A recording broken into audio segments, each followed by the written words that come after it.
আচ্ছা, লাস্ট ক্লাসে আমরা পড়েছিলাম হচ্ছে গ্রে কাস্ট আয়রন, আজকে পড়বো হচ্ছে ম্যালেবল কাস্ট আয়রন আর হচ্ছে ডাক্তার কাস্ট আয়রন। তো প্রথমে হচ্ছে ম্যালেবল কাস্ট আয়রনটা কি? এটা হচ্ছে হিট ট্রিট করে তারপরে হচ্ছে যে কার্বাইডটা থাকে, সিমেন্টাইটে যে কার্বাইডটা থাকে সেটা গ্রাফাইটে মানে গ্রাফাইটে নেয়। তো ওই গ্রাফাইটটা তো বলা যায় যে তাহলে তো গ্রে কাস্ট আয়রনও কার্বাইড থেকে গ্রাফাইটে কনভার্ট করা হয়, কিন্তু এটার মধ্যে ডিফারেন্সটা কি? এটার মধ্যে ডিফারেন্সটা হচ্ছে এখানে যে গ্রাফাইটটা থাকে সেটা স্পেরয়েডাল স্পেরয়েডাল শেপে থাকে কি, মানে হচ্ছে ইরেগুলার। এই যে যেমন এই যে এখানে দেখা যাচ্ছে এটা কিন্তু মানে একদম ইউনিফর্ম শেপ না, ঠিক আছে? এটা হচ্ছে স্পেরয়েডাল ইরেগুলার শেপ। তার মানে এটা আমরা যদি আঁকি এটা হচ্ছে এইভাবে আঁকবো আর কি, মানে কোনো ইউনিফর্ম শেপ না, ইরেগুলার শেপ, এভাবে আঁকবো। তারপর এটার প্রপার্টিস হচ্ছে গ্রে কাস্ট আয়রন আর হোয়াইট কাস্ট আয়রন থেকে অনেক ডিফার করে। এটার মানে ফ্লেক্স থাকে না, এই জন্য হচ্ছে এটার ফ্লেক্সের জন্য যে গ্রে কাস্ট আয়রনের যে প্রপার্টিস গুলো ছিল, এটা যেহেতু ইরেগুলার স্পেরয়েডাল পার্টিকেলস এর মানে শেপটা হয়, এই জন্য হচ্ছে এটার প্রপার্টিসও ডিফারেন্ট। তারপরে কি এটা ম্যালিয়েবল, ম্যালিয়েবল মানে কি কেউ বলো তো? মানে কি? ম্যাম এটাকে পিটায় আর কি সেটা পরিণত, হ্যাঁ, মানে কম্প্রেসিভ স্ট্রেস দিয়ে এইটা মানে থিন করা যায় এটা স্ট্রাকচারটা। তো হচ্ছে এটা লো কার্বন স্টিলের মতো বিহেভ করে। কেন লো কার্বন স্টিলের মতো বিহেভ করে? কারণ এই যে কার্বন গুলো থাকে মানে গ্রাফাইট গুলো, ওই গ্রাফাইট গুলো তো গ্রে কাস্ট আয়রনে হচ্ছে মানে ফ্লেক কি আকারে থাকে, মানে কনসেন্ট্রেটেড, আরেকটু কনসেন্ট্রেটেড হয়ে যায়। এই জন্য যেহেতু কনসেন্ট্রেটেড হয়ে যায়, সো বাকি যেই পোর্শন গুলো, বাকি যেই পার্সেন্টেজ গুলো সারফেসের, ওগুলো কিন্তু ম্যাক্সিমাম ফেরাইট অথবা আর কি পারলাইট হয়, যে জন্য আর কি এটার প্রপার্টিসও ডিফারেন্ট হয়ে যায়। আর এই ম্যালেবল কাস্ট আয়রনটা কিন্তু আসে হোয়াইট কাস্ট আয়রন থেকে। আমি যখন হোয়াইট কাস্ট আয়রনটা ফার্স্টে পড়েছিলাম তখন কি মনে আছে যে হোয়াইট কাস্ট আয়রন থেকে কিভাবে ম্যালেবল কাস্ট আয়রন আসে এটা বলেছিলাম? কার কি মনে আছে? আচ্ছা,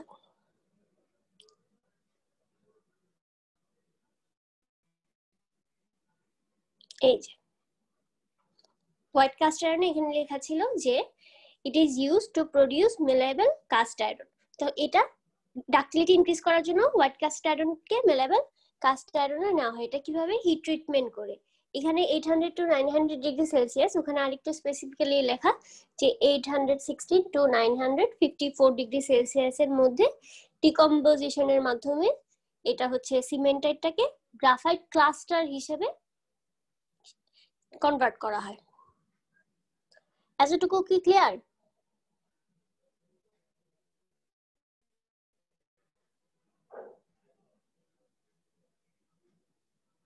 হ্যালো? Yes, ma'am. আচ্ছা,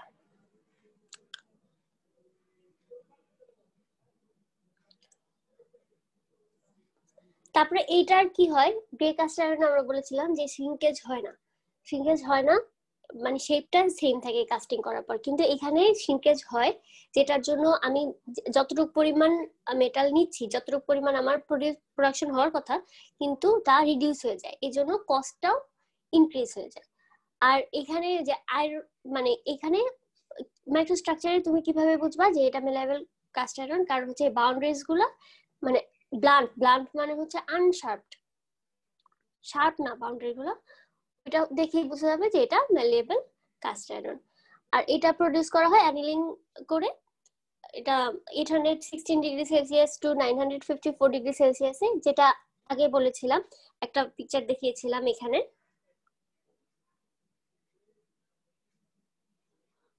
এই যে হোয়াইট কাস্ট আয়রন থেকে ম্যালেবল কাস্ট আয়রন কিভাবে আনে, যে এটা রিহিট করা হয়, রিহিট করে মানে অ্যাঙ্গলিং করা হয়, তারপরে হোল্ড করা হয় 30+ আওয়ার। এখানে আমি বলেছি 50 to 80 আওয়ার্স, মানে 30+ আর কি।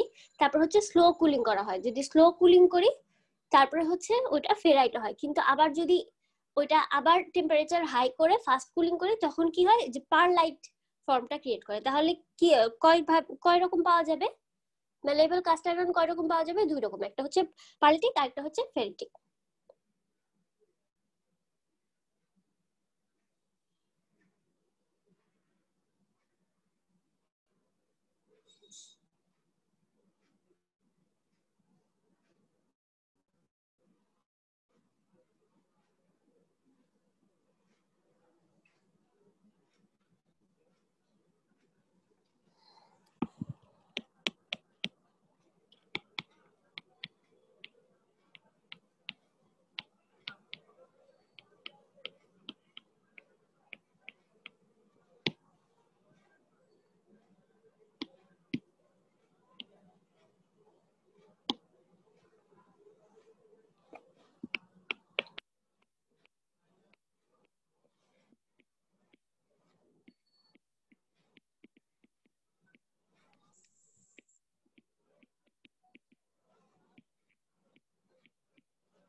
আচ্ছা, এটা যা বললাম, তাহলে এই ম্যালেবল কাস্ট আয়রনটা কিভাবে মানে কনভার্ট করা হয় হোয়াইট কাস্ট আয়রন থেকে, এতটুকু কি ক্লিয়ার? Yes, ma'am. আচ্ছা, তাহলে এইটার মাইক্রো স্ট্রাকচারটা কি রকম দেখাতে পারি সেটা হচ্ছে,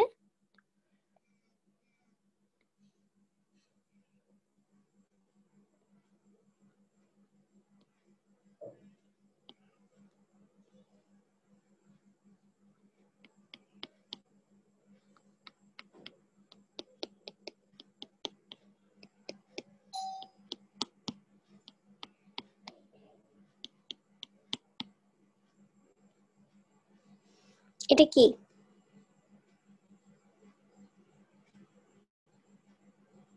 পারলাইট। Perlite, ma'am. পারলাইটে কি থাকে? সিমেন্টাইট থাকে মধ্যে, এখানে থিন প্লেটের মতো দুই পাশে ফেরাইট থাকে।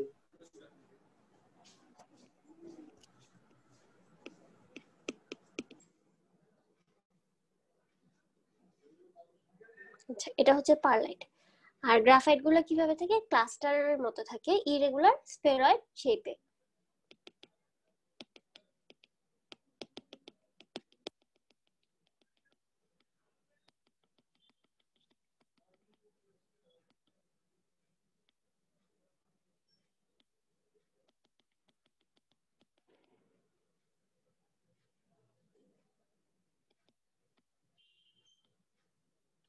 এরকম দিলাম, তাহলে এটা হচ্ছে গ্রাফাইট।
এটা কি?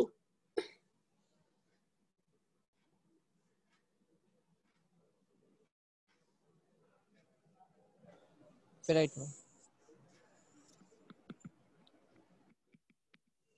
আর এটা হচ্ছে গ্রাফাইট।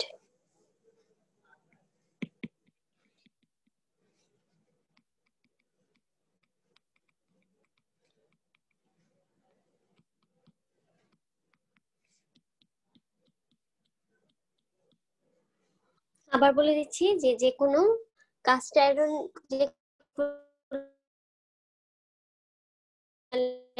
কাস্ট আয়রন বলি, যে কাস্ট আয়রন বলি, বলার সাথে সাথে মাইক্রোস্ট্রাকচারটাই আমি বলি। এতটুকু পর্যন্ত কারো প্রবলেম?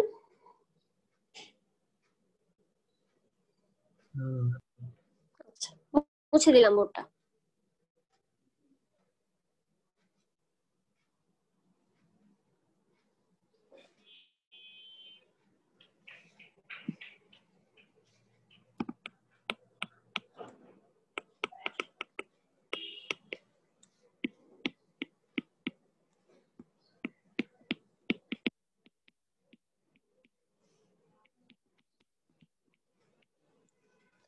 এটা শক রেজিস্ট করতে পারে, আর এটা অনেক টাফ।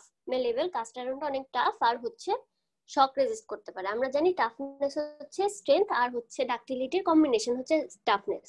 সো মেলেবল হলে ওই টাফনেসটাও ইনক্রিজ করবে।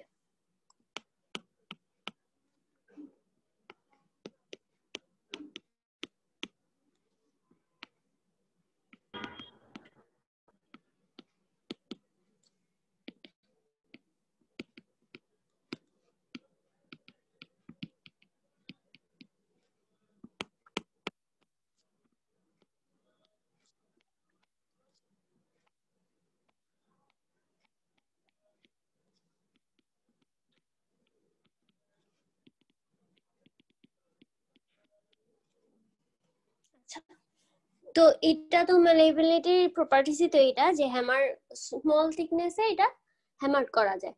আর এটা অ্যাপ্লিকেশন কই কই হতে পারে? Connecting rods, transmission gears, differential cases, automotive ইন্ডাস্ট্রিজে আর কি। তারপর পাইপ ফিটিংসে, ভালভ পার্টস, এগুলো তো হতে পারে। বোর্ডটা মুছে দিলাম, স্লাইডে ব্যাক করি। আচ্ছা, আর এখানে কম্পোনেন্টস পার্সেন্টেজ দেওয়া আছে, এগুলো দেখে নিতে পারো। তারপর হচ্ছে প্রপার্টিজ, যেটা বললাম যে সিমিলার টু ডাক্টাইল আয়রন। তারপর হচ্ছে শক রেজিস্ট করতে পারে, গুড ডাক্টিলিটি। তারপর হচ্ছে গুড মেশিনেবিলিটি। এগুলো হচ্ছে ম্যালেবল কাস্ট আয়রনের প্রপার্টিজ। অ্যাপ্লিকেশনস গুলো কি কি? একটু আগে যেটা বললাম যে vehicle components, power trains, frame, suspensions, wheels, steering components, transmission and differential parts, connecting rods. তারপর হচ্ছে রেলওয়ে কম্পোনেন্টস, পাইপ ফিটিংস, এগুলো তো ম্যালেবল কাস্ট আয়রন অ্যাপ্লিকেবল হয়। তারপরে নেক্সট যেটা, সেটা হচ্ছে, আচ্ছা ম্যালেবলের মধ্যে কারো কোনো প্রবলেম থাকলে আগে বলে নাও।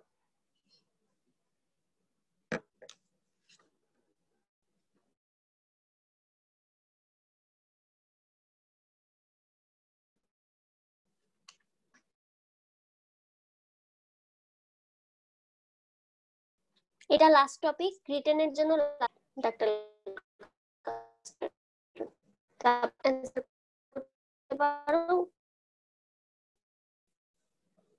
আচ্ছা, এতটুকু পর্যন্ত কারো কোনো প্রবলেম আছে?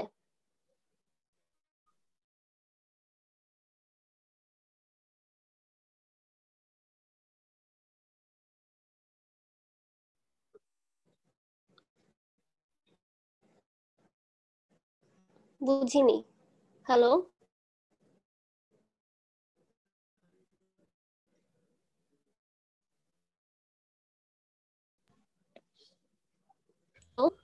ম্যাম আপনি ডাকটাইল কাস্ট আয়রন নিয়ে কি বললেন যে এক্সামের ব্যাপারে?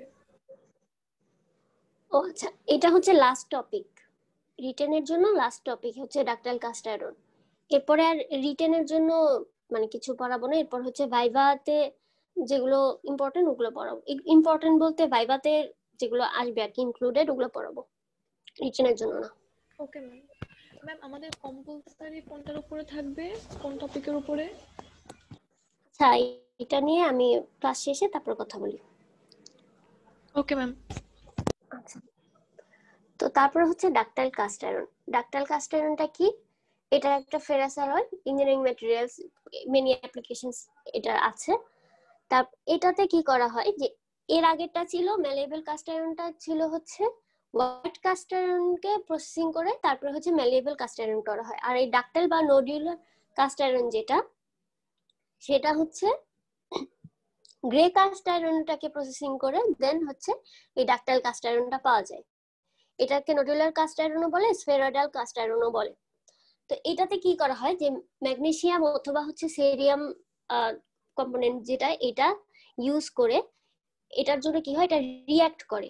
কিসের সাথে রিঅ্যাক্ট করে? এটা সালফার অক্সিজেনের সাথে রিঅ্যাক্ট করে ওই যে যেই গ্রাফাইট গুলো থাকে, গ্রাফাইট ফ্লেক্স গুলো থাকে, ওগুলো স্ফিয়ার শেপে করে ফেলে, একদম গোল।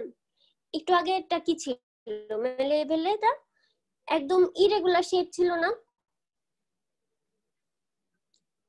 তাই না? এটা এইজ গুলো কিন্তু শার্প ছিল না, কিন্তু এই ডাকটাইল কাস্টারনে এইজ গুলো একদম শার্প, একদম স্ফেরয়েডের মানে স্ফেরয়েডের মতো আর কি।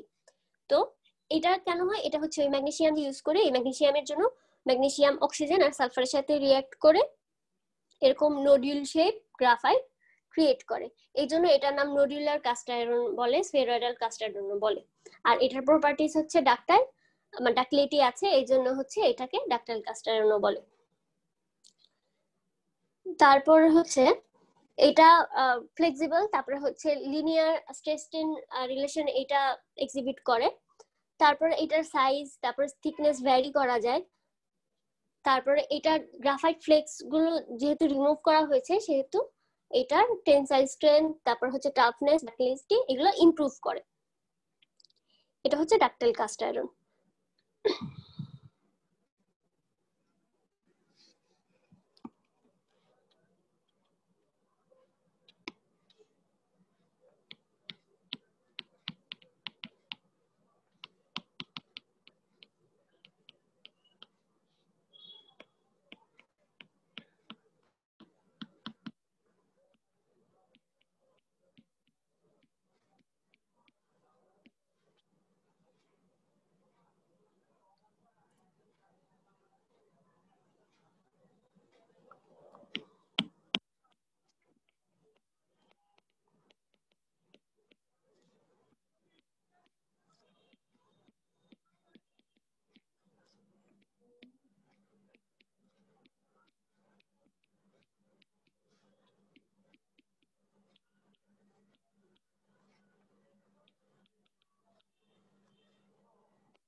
যেটা বললাম ম্যাগনেসিয়াম অ্যাড করে তারপরে হচ্ছে ওই গ্রাফাইট গুলো স্ফিয়ার ফর্ম করে। এটার ফ্লুইডিটি অনেক হাই, ফ্লুইডিটি হাই হলে কাস্টিং করতে অনেক ইজি হয়।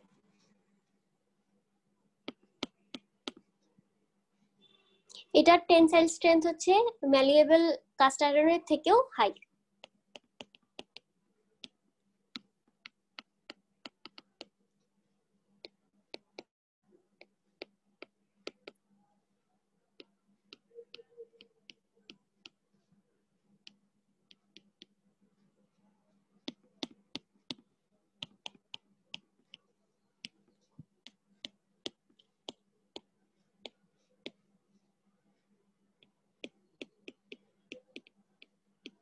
টাফনেস বেশি আর হচ্ছে ওয়্যার রেজিস্ট করতে পারে আর হচ্ছে গুড মেশিনেবিলিটি আর ওয়েল্ডেবিলিটি আছে।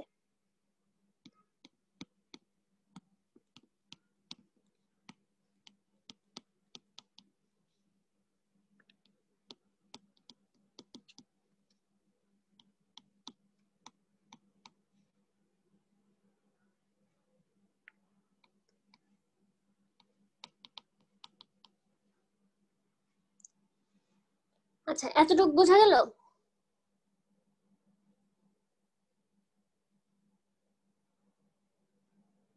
এ পর্যন্ত ক্লিয়ার? আচ্ছা, এবার মাইক্রো স্ট্রাকচারটা আমি আঁকবো, তোমরা বলে দিবা কিভাবে আঁকবো।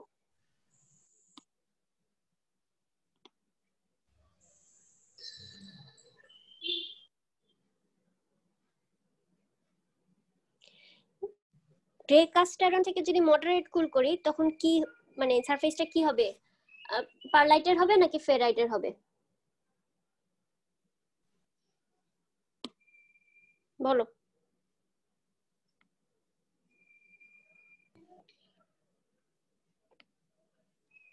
কি হবে?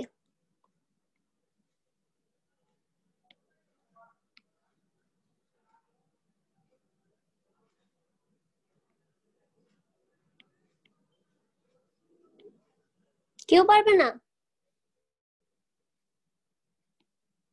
Ma'am perlite. হ্যাঁ, পারলাইট হবে। সবসময় স্লো কুলিং এ হচ্ছে ফেরাইট হয়, মানে ম্যাক্সিমাম টাইম আর কি।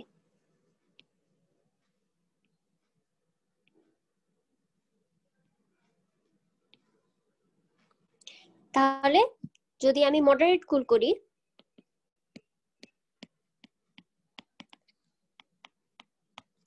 কাকে মডারেট কুল করব? Grey cast আয়রনকে।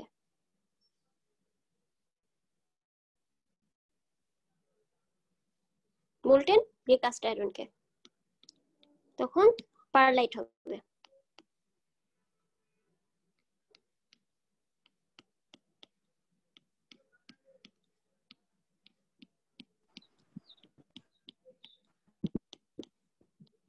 আচ্ছা, এখন গ্রাফাইট গুলো যেটা বললাম যে ওই ফ্লেক্স থেকে স্পেরাডাল শেপ হবে, তখন কিভাবে আঁকবো?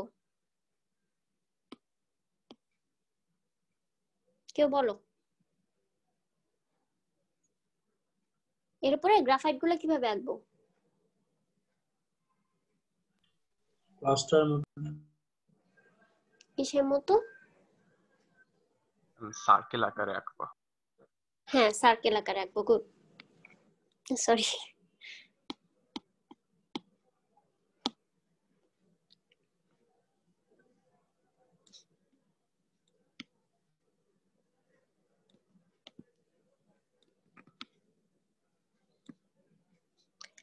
তাহলে এটা হচ্ছে পারলাইট আর এটা হচ্ছে গ্রাফাইট। এই স্ট্রাকচারটা, মাইক্রো স্ট্রাকচারটার নাম কি?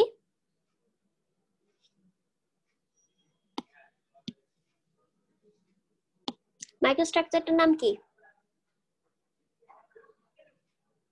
পারলাইটিক ডাকটাইল হ্যাঁ, cast iron. Pearlitic ductile cast iron.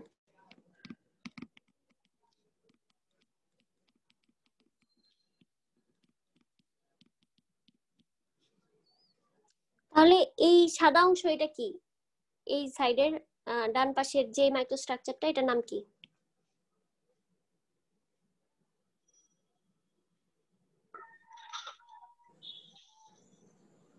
এটার নাম কি? Ferrite. রাইট। ফেরাইট। এটার মধ্যে ওই সেম ভাবে গ্রাফাইট গুলো সার্কেল আকারে থাকবে। এগুলো হচ্ছে গ্রাফাইট।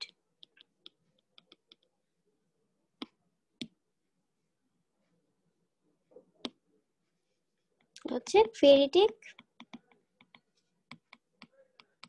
Ductile, cast iron. আচ্ছা, এতটুকুর মধ্যে কার কোনো প্রবলেম আছে? এটা হচ্ছে স্লো কুল। যতটুকু পড়ালাম এতটুকুর মধ্যে কার প্রবলেম আছে?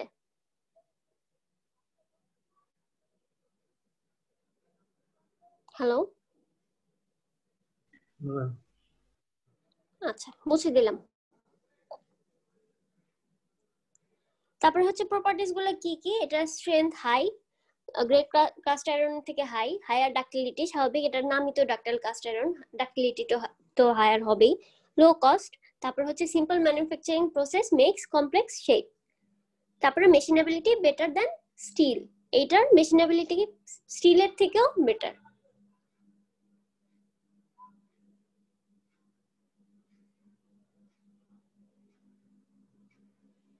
তারপর অ্যাপ্লিকেশন গুলো কি কি আছে? যে pipe and pipe fittings use for water and sewer lines।